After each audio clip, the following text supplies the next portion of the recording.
ಜಗದ ರಕ್ಷಕನೇ ತಂದೆ, ಈ ಬಡವರ ಕಷ್ಟವನ್ನು ಕಣ್ತೆರೆದು ನೋಡಿದೀವ. ಕಣ್ತೆರೆದು ನೋಡು. ಯಾರಿಗೆ ಅನ್ಯಾಯ ಮಾಡದೆ ಧರ್ಮದಿಂದ ನಡೆಯುತ್ತಿರುವ ಈ ಬಡವರ ಮನೆತನವನ್ನು ಈ ಸಮಾಜದಲ್ಲಿ ಎಲ್ಲರೂ ಕೈ ಮುಗಿದು ಕರೆ ಮುಗಿದು ಈ ಸಮಾಜದಲ್ಲಿ ಕೂಗುವಂತೆ ಮಾಡುದೀವ. ಮಾಡು. ನನ್ನ ಪತಿ ದೇವರು ನನ್ನ ಮೈದನ ಸಲುವಾಗಿ ಹೊಲದಲ್ಲಿ ಕಷ್ಟ ಪಡ್ತಾ ಇದ್ದಾರೆ. ಆ ನನ್ನ ಪತಿ ದೇವರಿಗೆ ಇನ್ನಷ್ಟು ಶಕ್ತಿ ಕೊಟ್ಟು ಈ ನಮ್ಮ ಬಡತನವನ್ನು ದೂರ ಮಾಡಪ್ಪ, ದೂರ ಮಾಡು. ಆ ನನ್ನ ಮೈದನಿಗೆ ಈ ಸಮಾಜದಲ್ಲಿ ಶಿಕ್ಷೆ ಕೊಟ್ಟು ಯಾರ ಕೆಷ್ಟ ದೃಷ್ಟಿಯನ್ನು ಈ ನಮ್ಮ ಮನೆಯಲ್ಲಿ ಬೀಳಬಾರ್ದಪ್ಪ, ಬೀಳಬಾರ್ದು. ಆ ರೀತಿ ಈ ಬಡತನವನ್ನು ಕಾಪಾಡೋ ನಿನ್ನೆ ಕುಡಿದೆ ದೇವ, ನಿನ್ನೆ ಕುಡಿದೆ. ನಿನಗೆ ಕೋಟಿ ಕೋಟಿ ನಮನಗಳು ತಂದೆ.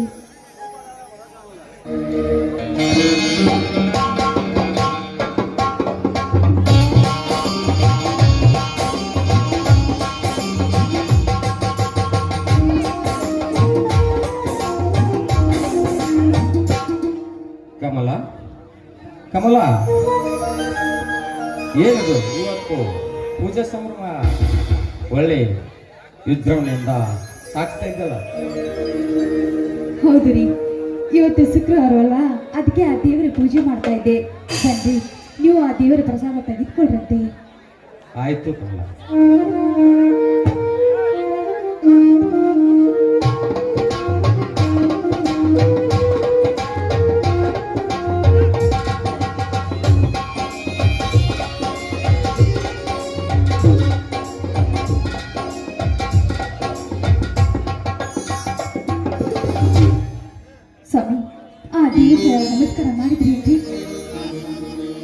ಆಯ್ತು ಕಮಲ, ಮಾಡ್ತೀನಿ.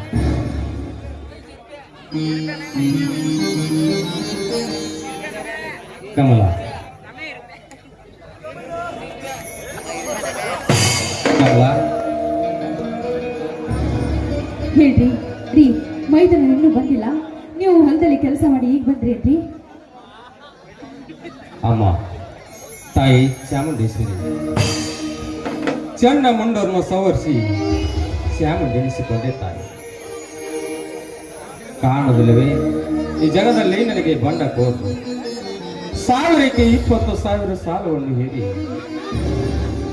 ಒತ್ತಿ ಹಾಲಿನಂತೆ ದುಡಿಸಿಕೊಂಡು ನೆತ್ತಿ ಮೇಲೆ ಕಾಲಿಟ್ಟುವ ಬೇರೆಯವರಿಗೆ ಎಲ್ಲಿದ್ದೀಯಮ್ಮ ಅಂತ ದಿನಾಲು ಕಳ್ಳ ಸಂತಿ ಅವರಿಂದಲೇ ರೈತರ ಗೋಣ ಮುರಿದು ನೇಣು ಹಾಕಲು ಸಿದ್ಧನಾಗಿ ನಿಂತ ನಾಗೇಗೌಡ. ಇಂಥ ರೈತನ್ನು ತಿಂದು ತೇಗಿದಾಗ ಏನಿದೆ ತಾಯಿ ರೈತನಿಗೆ ಸ್ವತಂತ್ರ ಅಧಿಕಾರ?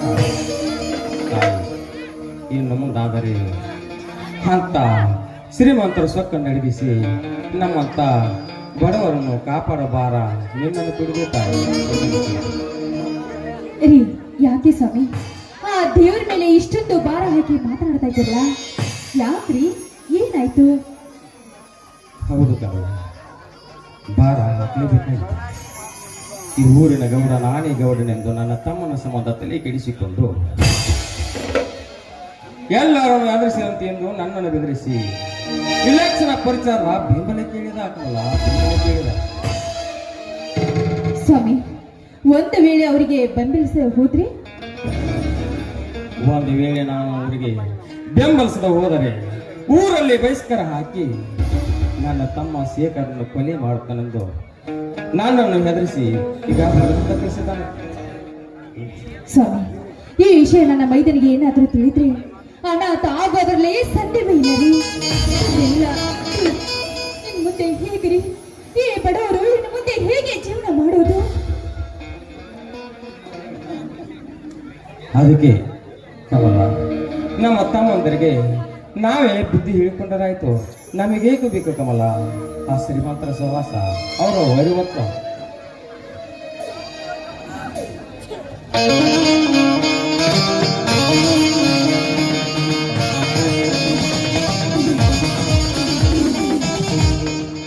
ಅಣ್ಣ ಅತ್ತಿಗೆ. ಓ ಬನ್ನಿ ತಮ್ಮಂದರೆ, ಈಗ ಬಂದ್ರೇನಪ್ಪ? ನನ್ನ ತಂದೆ ಜಡಿಸಿದ್ದೇಶ್ವರನ ದರ್ಶನ ತೆಗೆದುಕೊಂಡು ಈಗಲೇ ಬಂದಿವೋ ಅಣ್ಣ. ಅದೇನು ಅತ್ತಿಗೆ ಮಂದಿ ಹೇಳ್ತಾ ಇದ್ದಲ್ಲ, ಅದೇನು? ಏನಿಲ್ಲಪ್ಪ, ನನಗೆ ಅಂತ ಪ್ರಸಂಗ ಬಂದು ಒದಗಿದೆಯಪ್ಪ, ಪ್ರಸಂಗ ಬಂದು ಒದಗಿದೆ. ಯಾಕಣ್ಣ? ನೋಡು, ಹುಲಿಗಂತೆ ನಿನ್ನ ತಮ್ಮಂದಿರು ಇನ್ನೂ ಜೀವಂತವಾಗಿರುವಾಗಲೇ ಅದ್ಯಾವ ಪ್ರಸಂಗದ ಬಂಡೆ ನಿನ್ನ ಮೇಲೆ ಬಿದ್ದಿತ್ತು? ಯಾಕಣ್ಣ ಒಂದೇ ಯಾಕ ಬಂದು ಬಿದ್ದಿತ್ತು?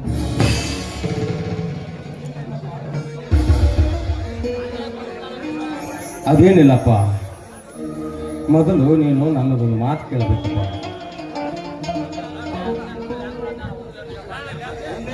ಒಂದೇ ಯಾಕಣ್ಣ? 10 ಕೇಳು. ಅದಕ್ಕೆ ತಪ್ಪಿ ನಾ ನಡೆದರೆ ನಿನ್ನ ತಮ್ಮನಾಗಿ ಹುಟ್ಟಿದ್ದಕ್ಕೆ ಏನು ಸಾರ್ಥಕ? ಅದೇನಿಲ್ಲಪ್ಪ, ಈ ದಿನದಿಂದ ಆ ಕೃಷ್ಣನ ಪ್ರಚಾರ ನಿಲ್ಲಿಸಬೇಕಪ್ಪ. ಅದೇ ನನಗೆ ಹೇಳ್ತಿರೋ ಮಾತು. ಅಣ್ಣ,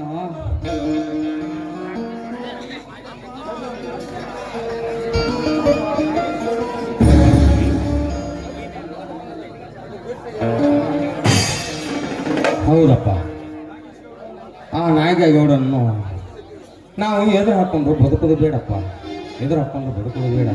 ಅಂತರೇನನ್ನ ಈ ನಿನ್ನ ಮಾತು? ಆ ನಾಗೇಗೌಡನಿಗೆ ಹೆದರಿ ತಲೆ ತಗ್ಗಿಸಿ ನಿಲ್ಲಬೇಕೆ? ತಮ್ಮ, ತಲೆ ತಗ್ಗಿಸಿ ನಿಲ್ಲುವ ಮಾತಲ್ಲ ಸೋದರ, ಮಾತಲ್ಲ. ಅಣ್ಣ, ಅಕಸ್ಮಾತ್ ನಾವು ಅವನನ್ನು ಎದುರು ಹಾಕೊಂಡ್ರೆ ಸುಖದ ಸೋಪಾನದಿಂದ ಕೈ ತೆಪ್ಪಿ ಕಷ್ಟದ ಹೆಗಲ ಹತ್ತಬೇಕಾಗುತ್ತದೆ ನಮ್ಮ ಮಣಿತನ. ಅಣ್ಣ, ಎಂತ ಹೇಳಿತರದ ಮಾತನಾಡ್ತೀಯನ್ನ? ಆ ನಾಗೇಗೌಡನಿಗೆ ಹೆದರಿ ಸುಖದ ಸೋಪಾನದಲ್ಲಿ ಕೈ ತಪ್ಪಿಸಿ ಕಷ್ಟದ ಹೆಗಲು ಹತ್ತಿಸಲಿಕ್ಕೆ ಅವನನ್ನು ಹುಲಿಯೋ ಕರಡಿಯೋ? ಬಿಟ್ಟು ಬಿಡು ನಿನ್ನ ಹಠವನ್ನು. ಹಾಗೇನಾದರೂ ಅವನು ನಮ್ಮ ಮನೆತನದ ಮೇಲೆ ಕಣ್ಣು ಹಾಕಿದ್ದೇ ಆದರೆ ಅವನ ಕಣ್ಣು ತೆಗೆದು ಕಿತ್ತು ಮಣ್ಣಾಗ ಮುಚ್ಚಿ ಬಿಸಿ ರಕ್ತ ಕುಡಿದು ಬಿಡ್ತೀನಿ.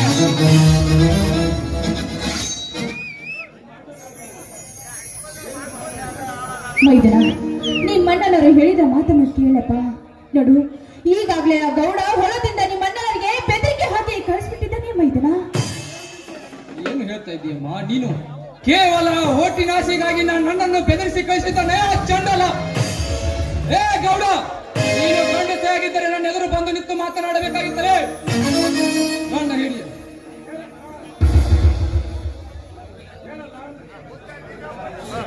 ಹೇಳಣ್ಣ, ಏಕೆ ಮೂಕನಾಗಿ ನಿಂತಿರುವೆ ಈ ವಿಷಯದಲ್ಲಿ? ತಮ್ಮ, ಏನು ಹೇಳಪ್ಪ? ಅವ್ರು ಆಡಿದ ಮಾತ ಒಂದ ಎರಡ ಹೇಳಿದರೆ ಅಣ್ಣ, ಯಾರಾದರೂ ಏನಾರು ಅಂದರು ಹೀಗೆ ಹೇಳಿಬಿಡು. ಆ ಮಗನನ್ನು ಹೊತ್ತು ನಿನ್ನ ಪಾದಗಳಿಗೆ ತಂದು ಹಾಕುತ್ತೇನೆ. ಹೇಳಣ್ಣ, ಹೇಳು. ನಿನ್ನನ್ನು ಹೊಡೆಯುತ್ತೇನೆಂದು ಬಗಳಿದ್ದಾನೆ, ಇಲ್ಲ ಕಡಿಯುತ್ತೇನೆಂದು ಬಗಳಿದ್ದಾನೆ? ಹಾಗೇನಾದರೂ ಅವನ ಕಿಡಿನುಡಿ ಮಾತನಾಡಿದ್ದಾದರೆ ಈಗಲೇ ತಡ ಮಾಡದೆ ಹೋಗಿ ಅವನನ್ನು ಎದುರಿಸಿ ಹೋಗ್ತಾನೆ.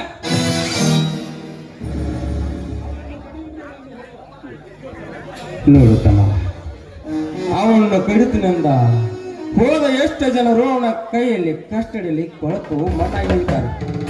ನಮಗೆ ಹೇಗೆ ಬೇಕಪ್ಪ ದೊಡ್ಡವರ ಸಹವಾಸ ಬಿಟ್ಟು ಬಿಡು. ಬಿಟ್ಟು ಬಿಡು ಎಂದು ಕಟುವಾಗಿ ನುಡಿಬೇಡ. ನಾಯಿ ನಿನ್ನ ತಮ್ಮನಿಗೆ ಆಟ ಯೋಗಿ ಗೌಡನೆಂದು ನಾವೆಲ್ಲ ಷಂಡರಾಗಿ ಮನೆಯಲ್ಲೇ ಕುಳಿತಿದ್ದರೆ ನಾಡಿಗೆ ಅರಸನಾಗಿ ಅವನ ಬಡವರ ರಕ್ತ ಕುಡಿದು ಕೊಟ್ಟಿ ನಿಲ್ಲುತ್ತಾನೆ.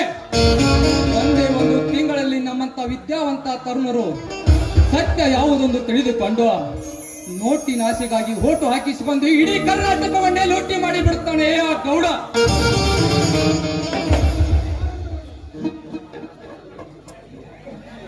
ನೋಡುತ್ತಮ್ಮ, ಪಾಪ ಆ ಮಹಾತ್ಮ ಗಾಂಧೀಜಿಯವರು ಏನು ಮಾಡಿದ್ರು? ಅವ್ರೇನು ತಪ್ಪು ಮಾಡಿದ್ರಪ್ಪ? ಅಲ್ಲ, ನಮಗೆ ಈ ಭಾರತದ ದೊರಕಿಸಿ ನಮಗೆ ಸ್ವತಂತ್ರನಾಗಿ ಮಾಡಿಕೊಟ್ಟದ್ದು ತಪ್ಪ. ಅಂತವ್ರನ್ನು ಸುಮ್ಮನೆ ಬಿಡ್ಲಿಲ್ಲಪ್ಪ ಈ ಸಮಾಜ. ಗುಂಡಿಟ್ಟು ಕೊಂದಿತ್ತಪ್ಪ, ಗುಂಡಿಟ್ಟು ಅಂತ ನೀಚೆ ಗೋಡ್ಸೆನಂತ ಕೊಂದು ಹಾಕಿದರು. ಈ ರಾಯಣ್ಣ ಹೆಸರು ಇಂದಿಗೂ ಭಾರತ ಪುಟದಲ್ಲಿ ಎಚ್ಚರಿಯಲ್ಲಿ ಉಳಿದಿಲ್ಲ. ಅಂದಾಗ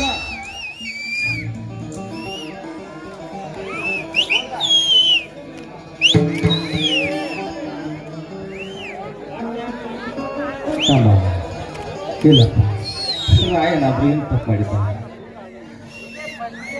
ಕಿತ್ತೂರು ಸಂಸ್ಥಾನ ಉಳಿಸಬೇಕಂತ ಹೋರಾಟ ಮಾಡಿ ಕೆಂಪು ಮುಖದ ಬ್ರಿಟಿಷರನ್ನ ಬಗ್ಗ ಬಿಡಲು ಕೈಯಲ್ಲಿ ಕಟ್ಟಿ ಹಿಡಿದು ಹೋರಾಡ್ತಿದ್ದ. ಅವನಿಗೆ ಅಂಜಿ ಅವರು ಹಿಂದೆ ಇದ್ರು. ಅವನು ಗಲ್ಲಿಗೆ ಇರಿಸಿದ್ದು ಆ ಕೆಂಪ ಮೂರ್ತಿ ಬ್ರಿಟಿಷರು ಅಲ್ಲ. ಅವನು ಹಿಡಿದು ಕೊಟ್ಟಿದ್ದು ಇದೇ ಸಮಾಜ. ಆಗಿರಲಿ, ಇದನ್ನ ಹೆದರಿಸಿಕೆ ನಾನಿದ್ದೀನಪ್ಪ, ನಾನಿದ್ದೀನಿ. ನೀವು ಈಗ ಹೊರಗಡೆ ನೀಡಿ ಇದ ಸಂತೋಷರಾಗ ಎಲ್ಲರೂ ಕೂಡಿ ಹಾಡಿನ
ತಮ್ಮಂದ್ರ ನೀವು ಈಗ ಹೊರಗಡೆ ನಡೀರಿ, ಡ್ರೆಸ್ ಹೊರಗೆ ಕರ್ಕೋರಿ.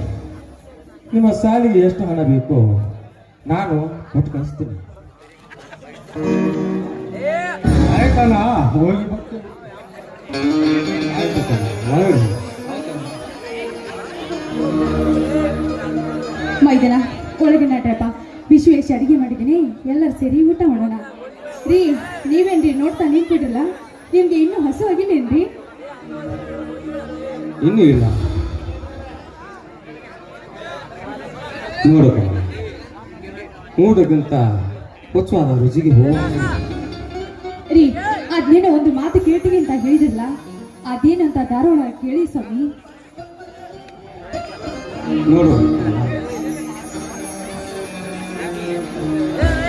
ಈ ಮೈದನರು ನಿನ್ನ ಹೊಟ್ಟೆ ಮಕ್ಕಳಿಗಿಂತ ಹೆಚ್ಚಾಗಿ ನೋಡಿಕೊಳ್ಳಬೇಕು, ಅದೇ ನನ್ನ ಆಸೆ.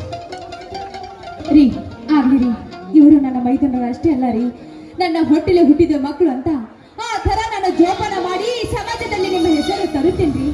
ಈ ಮಾತು ನಿಮ್ಮ ಪಾದ ಅನಿಗೂ ಸತ್ಯ ರೀ. ಎದ್ದೇಳು, ನಿನ್ನ ಬಾಳ ಬಂಗಾರವಾಗಿ ನಿನ್ನ ಭವಿಷ್ಯ ಈ ದೇಶದ ಅಂಗಾರವಾಗಲಿ. ಆಗ್ಲಿ ರೀ, ನೀವು ಹೇಳಿದಂತೆ ಆಗ್ಲಿ. ಈ ನನ್ನ ಮನೆಗೆ ಯಾವಂತೂ ಕಳಂಕ ಬರದಂತೆ ಕಣ್ಣ ರೇಪಿ ತರ ಈ ಬಡತವನ್ನು ಹೊತ್ತು ಒದಿಸಿ ಆ ನೋಡ್ಕೊಳ್ಳೋ ಜವಾಬ್ದಾರಿ ನನ್ನದು ರೀ, ನನ್ನದು. ಮೈದನ ಏನಪ್ಪ, ಏನು ವಿಚಾರ ಮಾಡ್ತಾ ನಿಂತ್ಬಿಟ್ಟೆ? ಇನ್ನೂ ಹಸು ಆಗಿಲ್ಲೇನ? ಬನ್ರಿ ಎಲ್ಲರೂ ಸೇರಿ ಊಟ ಮಾಡೋಣ. ಅಣ್ಣ ನನ್ನ ವಚನದ ಪಾಲಿಸಿರ್ತೇನೆ. ಅಮ್ಮ,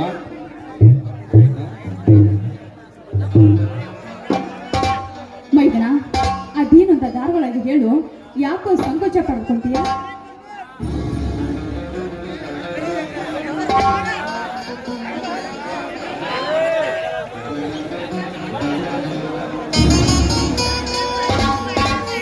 ತಮ್ಮಂದ್ರ ಅಶೋಕ, ತಮ್ಮ, ಈಗ ನೀವು ಒಳಗಡೆ ಹೋಗಿ ರೆಸ್ಟ್ ಮಾಡಲಿ.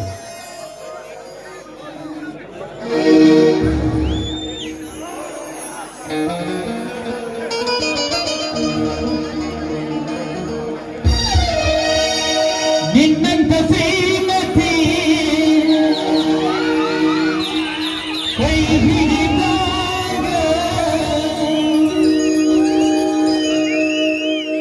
ನಿನ್ನಂತ ಶ್ರೀಮತಿ ಕೈ ಹಿಡಿದಾಗ, ನಿನ್ನಂತ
ಮೈದ್ನ ಹೋಗಿ ತುಂಬಾ ಹೊತ್ತಾಯ್ತು, ಸಾಕಂತ ಕುಂತಿರ್ಬೇಕು, ಎಲ್ಲರೂ ಸೇರಿ ಊಟ ಮಾಡೋಣ. ಆಯ್ತು.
ಹೆಣ್ಣು ಮಕ್ಕಳ ಬಗ್ಗೆ ಒಂದು ಶ್ಲೋಕ ಹಾಕಿ ನೆನಪಿನಲ್ಲಿಟ್ಟುಕೋ.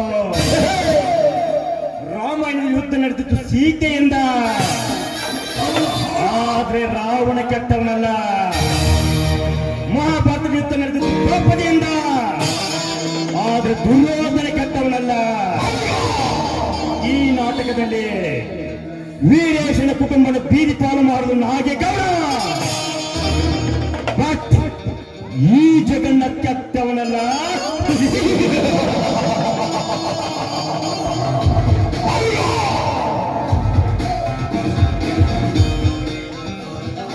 ನಾಗೇಗೌಡ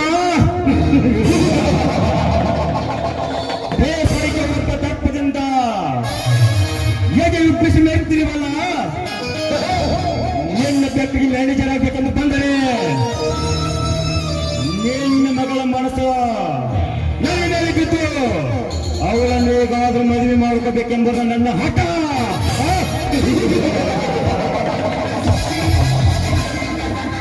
ಲೇನಾಗಿಗೌಡ, ಈ ಸಾವಿರಾರು ಬಡ ಜನ ರಕ್ತ ಕಾರ್ಮಿಕ ರಕ್ತ ಕುಡಿದು ಕಪ್ಪಿನಿಂದ ಮೆರೆತಿರುವ ನಿನ್ನನ್ನು ಹೇಗಾದ್ರೂ ಮಾಡಿ ನಿನ್ನ ಆಸ್ತಿಯನ್ನು ರಪ್ತಾಯಿಸಿ ನಿನ್ನ ಮಗಳನ್ನು ನನ್ನ ಸ್ವಂತ ಆಗಿ ಮಾಡ್ಕೋದೆ ಹೋದ್ರೆ ನನ್ನ ಹೆಸರು ಖತರ್ನಾಕಲ್ಲ, ಜಗನ್ನತ್ರ ಅಲ್ಲ.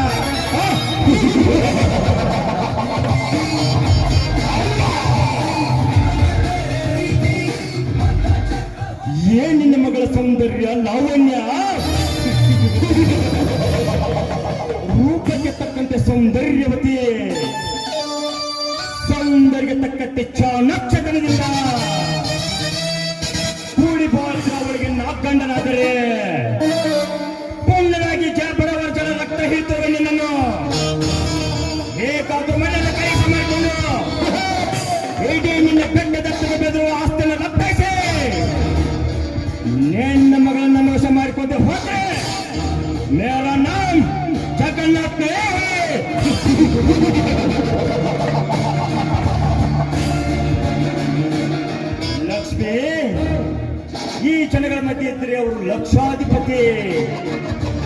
ಅದೇ ಅವರ ಕಡೆಯಿಂದ ಕೈ ಜಾರಿದ್ರೆ ಭಿಕ್ಷಾಧಿಪತಿ.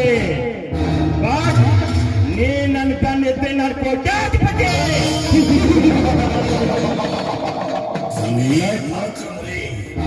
ಲಕ್ಷ್ಮಿ ಲಕ್ಷ್ಮಿ ಲಕ್ಷ್ಮಿ ಯಾವತ್ತು ಬ್ರಹ್ಮನಿನ ಸೃಷ್ಟಿ ಮಾಡಿದನು ಆವತ್ತೇ ನೀ ಜಗನ್ನಾಥಂದು ಹೆಸರು ಬರದಾಯ್ತು. ಲಕ್ಷ್ಮಿ ನೀನು ಹುಟ್ಟಿದ್ದೆ ನನಗೋಸ್ಕರ, ನಾನಿರೋದೆ ನಿನಗೋಸ್ಕರ. ಇದರಲ್ಲಿ ಏನಾದ್ರೂ ಉಲ್ಟಪಟ್ಟಾದ್ರೆ ಎಲ್ಲಿ ನಡೆಯೋದೆ ರಕ್ತಪಾತ.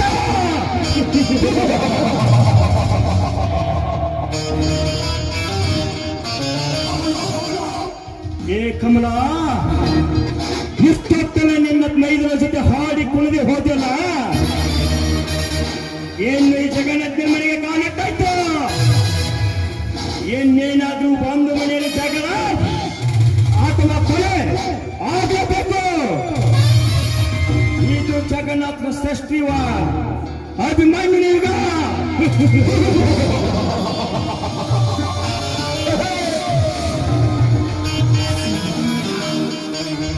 ವೀರೇಶ್, ನಿನ್ನ ತಮ್ಮಂದಿರ ಸ್ಥಿತಿಯಲ್ಲಿ ವಿರೋಧ ಕಲಿಸಿದ್ಯಾ? ಅವರನ್ನು ಹೇಗಾದ್ರೂ ನನ್ನ ಮೋಸದ ಬಲೆಯಲ್ಲಿ ಸಿಗಿಸಿಕೊಂಡು ನಿಮ್ಮ ಮನೆಗೆ ಕಣ್ಣು ಹಾಕಿ ನಿಮ್ಮನ್ನು ಕ್ಷಣ ಮಾತ್ರದಲ್ಲಿ ಬೀದಿ ಪಾಲು ಮಾಡಿ ಅಮ್ಮ ತಾಯಿ ಭಿಕ್ಷೆ ಪಾತ್ರಕ್ಕೆ ಕೊಡದೆ ಹೋದ್ರೆ ನನ್ನ ಹೆಸರು ಜಗತ್ಪ್ರಸೆ ಜಗನ್ನಾಥ ಅಲ್ಲ.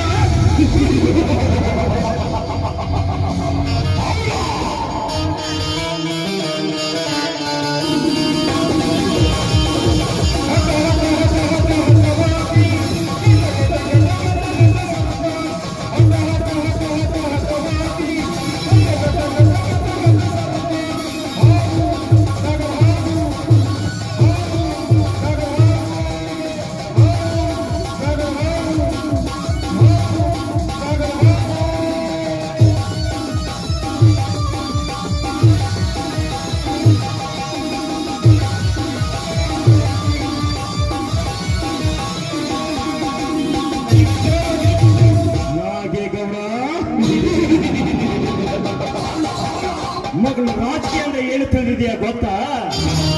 ರಾವಣ, ಜರಾಸಂಧ, ಕೀಚಕ, ಯಮ ಇದ್ದ ಹಾಗೆ. ಇದು ನನ್ನ ಮುಂದೆ ನಡೆಯಲ್ಲ. ನಾನು ರಾಜಕೀಯ ಚಕ್ರ ಚಾಣಕ್ಯ ಚಕ್ರವರ್ತಿ ಜಗನ್ನಾಥ್.